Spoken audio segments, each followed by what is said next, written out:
Liga Super mula diperkenalkan pada 2004 sebagai kesinambungan kepada Liga M sebelumnya yang bermula sejak 1982. Namun selepas 18 tahun bertapak di Malaysia, Liga Super dikabarkan akan diberi nafas baru menerusi sistem liga yang berbeza daripada 12 pasukan ke 18 pasukan yang dijadual diadakan pada 2023. Perkabaran ini mendapat reaksi pelbagai pihak daripada peminat, pemerhati bola sepak negara termasuk rakan kongsi, dan ketika ada yang melihat ia sebagai perkara positif, tidak kurang juga yang melihat ia sebagai cabaran yang besar menanti MFL selaku badan pentadbir Liga Malaysia. Benda ni belum lagi diluluskan ataupun secara rasmi, so kita masih berkata dalam rumours lah. Secara peribadi, apabila kita melihat berapa tahun dengan adanya format sekarang, kita dapat lihat ada yang baik. Kita layak ke Piala Asia baru-baru ni, tapi after a few years of consistency, saya rasa mungkin kalau ada penambahan dari segi minit permainan, dari segi minit perlawanan, saya rasa itu suatu yang baik, sebab itu memang sudah di-highlight oleh kesemua. Apabila FIFA pun sendiri menanyakan berapa liga di dunia untuk menaikkan minit permainan seseorang pemain, kerana itu akan menghasilkan pemain yang lebih kompetitif. So saya rasa dari segi itu, sebagai seorang teknikal, saya rasa memang itu adalah satu yang positif. So trying to balance that and find space for that in our calendar is going to be a challenge around the FIFA dates, around competitions, around the SEA Games. All those things are issues. So the more games, the better. But it's really important that we have more competitive games. What we don't want is the bottom teams getting beaten by big margins. We want to try and make it as competitive as possible, so there's no easy games, and that's going to be a challenge, particularly in the first couple of years of a new league. All countries go through that, so we'll find out, but playing more games is definitely a great start. Selain penambahan pasukan dalam Liga Utama iaitu Liga Super, sistem baru Liga Malaysia juga menyaksikan Liga Perdana ataupun Liga Premier dikatakan akan dimansuhkan untuk digantikan dengan Liga Simpanan atau Reserve League. Perkara ini sesuatu yang menarik untuk dinantikan, di mana segala keputusan dan juga perkabaran ini akan diumumkan secara rasmi oleh MFL pada Rabu ini. Zulhelmi Zainal Azam, Nadia Arena.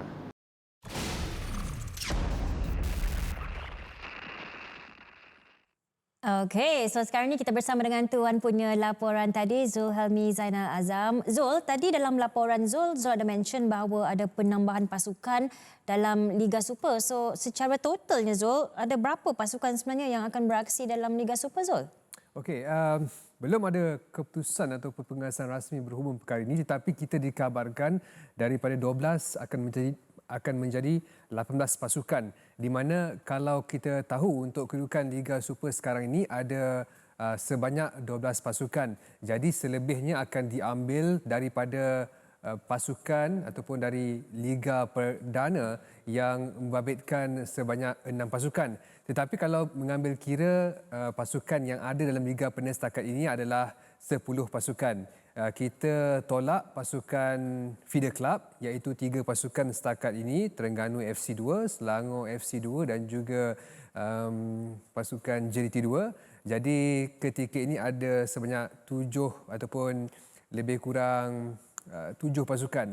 Jadi dengan situasi itu akan menyaksikan kombinasi daripada pasukan Liga Perdana akan digandingkan ataupun ditambah dengan pasukan Liga Super. Ia akan menjadikan 18 pasukan. Tetapi kalau mengikut perkiraan saya akan ada kekosongan satu slot yang untuk melengkapkan 18 pasukan yang kita akan tahu akan diumumkan tak lama lagi. Jadi itu yang akan dimuktamadkan oleh MFL sendiri, bagaimana kaedah untuk melengkapkan 18 pasukan. Jadi keseluruhannya 12 pasukan daripada Liga Super dan bakinya adalah pasukan Liga Premier. Dayang. Okey, kalau Zul, kita nak cakap pasal perkara baru ataupun pertambahan ni, of course dah buat research tentang apakah kebaikan dan juga keburukan yang mungkin akan wujud daripada sistem baru ni, Zul. Ya, betul. Sudah pasti apabila ada pelaksanaan baru, dia akan wujud pro dan kontranya, dan saya melihat dari sudut positif jika penambahan pasukan dapat dilakukan, sudah pasti perkara pertama adalah jumlah perlawanan yang lebih banyak.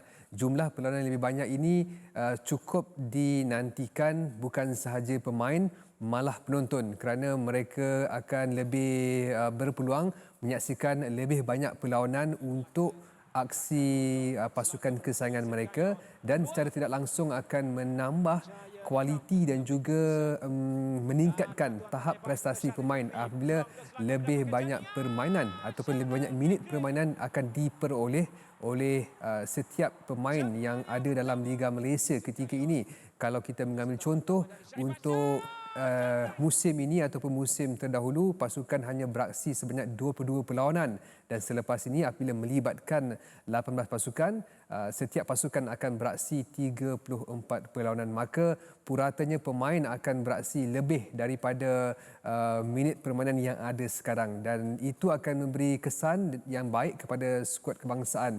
Apabila pemain lebih banyak pendedahan, ia secara tak langsung akan memberi impak kepada skuad kebangsaan sama ada di peringkat senior ataupun di peringkat bawah 23 dan juga bawah 21 tahun. Jadi sesuatu yang positif dapat dilihat juga dari aspek komersial. Apabila banyak perlawanan, ia akan menyumbang kepada tajaan dan pengiklanan sebagainya. Itu antara aspek positif. Tetapi melihat kepada aspek negatif, mungkin ia akan menjadi kebimbangan kelab dan pasukan ketika ini kerana jumlah perlawanan yang banyak, pasukan yang lebih banyak, mereka perlu mengeluarkan dana. Perlu ada satu sumber kewangan yang lebih untuk menampung perbelanjaan pada setiap musim. Okay, since kita banyak kali dah mention penambahan pasukan dalam Liga Super, Zul, sebenarnya macam mana cara pemilihan untuk 18 pasukan ni? Macam mana nak masukkan extra team dalam Liga Super, Zul? Okey, seperti yang kita katakan tadi, dia akan berlaku daripada pemilihan Liga Super dan juga Liga Perdana. Dan ketika ini mungkin faktor satu slot itu yang akan menjadi persoalan di kalangan peminat, bagaimana kaedah yang akan dilakukan. Tetapi saya merasakan mungkin ada kaedah yang terbaik akan dilakukan MFL menerusi aksi playoff, membabitkan pasukan daripada Liga M3 misalnya, yang mungkin mempunyai orang kata boleh memenuhi kriteria untuk beraksi dalam Liga Super. Cumanya apabila Liga Super membabitkan 18 pasukan ini dipertandingkan, kita akan melihat satu perbezaan dan juga jurang perbezaan yang mungkin ketara di permulaan awal musim, di mana pasukan yang dikatakan elit mungkin akan mendominasi di peringkat ataupun di kelompok atasan. Pasukan yang mungkin berbelanja sederhana dan rendah mungkin akan bergelut di pasukan ataupun di kelompok bawahan. Tetapi saya difahamkan mereka mahu peminat memandang lebih jelas, lebih luas, mengambil kira EPL sebagainya, yang mana pasukan bawah juga boleh bersaing menewaskan pasukan atas. Kita ambil contoh, kalau EPL, West Brom boleh mengalahkan Manchester United, jadi itu tidak mustahil berlaku juga dalam Liga Malaysia. Pasukan Kedil boleh menewaskan pasukan Malaysia. Untuk di permulaan ini mungkin peminat perlu melihat lebih jelas bahawa penstrukturan baru yang akan dilakukan oleh MFL ini adalah demi kelangsungan ataupun demi memastikan tahap Liga Malaysia itu lebih kompetitif, kerana JDT ataupun beberapa kelab yang berada di atas ini sentiasa meletakkan Liga Malaysia itu lebih atas. Jadi MFL selaku penganjur Liga Malaysia perlu memenuhi permintaan itu untuk menjadikan Liga Malaysia ini lebih kompetitif. Mereka memandang pasukan atas itu sebagai benchmark mereka berbanding pasukan yang mungkin bergelut ketika ini. Okey, faham. Tapi daripada apa penjelasan Zul tadi, ada dua persoalan yang saya masih lagi terfikirkanlah. Satu, daripada Zul menjelaskan tadi jumlah perlawanan akan lebih banyak. Bermaksud ada kena mengenai dengan jadual permainan yang lebih padat. Dan kedua adalah apa akan jadi kepada saingan daripada Liga Perdana ataupun Premier dengan lebih banyak pasukan di Liga Perdana akan bersaing dalam Liga Super. Okey, bercakap mengenai pasukan Liga Perdana, apabila penstrukturan ini bakal dilakukan, saya difahamkan Liga Premier itu sendiri akan dimansuhkan untuk digantikan dengan pasukan ataupun liga yang dipanggil sebagai Reserve League. Saya tidak pasti bagaimana pendekatan ataupun apakah yang akan dilakukan terhadap Reserve League ini, tetapi mungkin ada satu kaedah yang terbaik akan dilakukan. Contohnya, Reserve League ini akan dilakukan membabitkan pemain di bawah umur 23 tahun ke bawah yang untuk mendapatkan satu pool kepada pemain di peringkat bawah umur lebih banyak kepada skuad bawah 23 tahun kebangsaan misalnya. Jadi kalau itu berlaku, pemain ataupun melibatkan pemain bawah 23, ia sesuatu yang menarik untuk disaksikan, di mana selepas ini skuad senior ataupun kelab senior, kelab utama boleh membentuk satu pasukan di peringkat bawah umur lagi. Kita ambil contoh ketika ini Dayang dan juga Su, selepas Piala Presiden, pemain-pemain Piala Presiden ini sukar untuk menembusi skuad senior. Jadi dengan adanya pasukan yang beraksi dalam Reserve League bawah umur 23 tahun, ia sudah pasti akan menjadi satu lagi platform untuk mereka bersaing membuktikan kehebatan masing-masing sebelum menembusi skuad senior.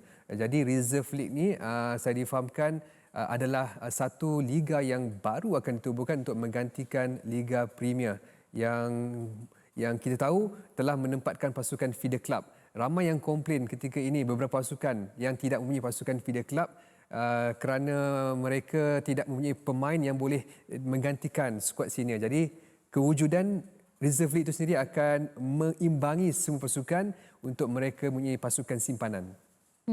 Pasal jadual tu Zul macam mana? Sebab sekarang ni pun dengan jumlah pasukan yang ada juga masalah jadual padat dan sebagainya.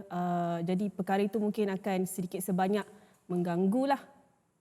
Ya, sudah pasti itu akan menjadi seperti yang katakan tadi, perkara yang akan menjadi cabaran kepada MFL sebab apabila liga lebih panjang, jadual lebih padat. Tetapi saya rasa mereka mempunyai percaturan untuk menyusun jadual pada musim depan.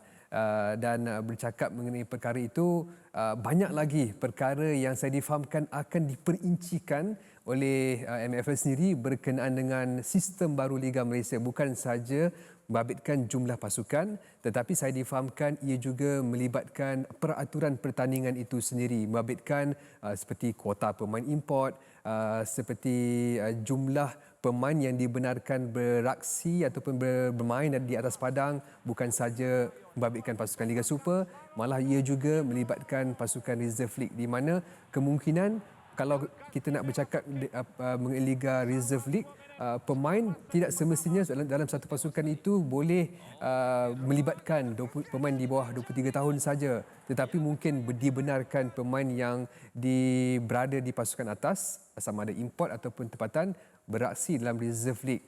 Kita ambil contoh pemain yang cedera, untuk mereka menjalani proses recovery, mereka akan beraksi di Reserve League dahulu dan kemudiannya apabila mereka cergas sebenarnya, mereka akan berada dalam skuad utama itu nanti. Okey, terima kasih Zul atas perkongsian tersebut. Hopefully segala pembaharuan ini kita boleh lihat lebih banyak positif lah. Jangan komplain kepada peminat-peminat. So kita masih lagi dalam fasa untuk penambahbaikan macam-macam perkara lah. Okey, thank you Zul. Okey Dayang, terima kasih Dayang and Suzana. Alright. Okey.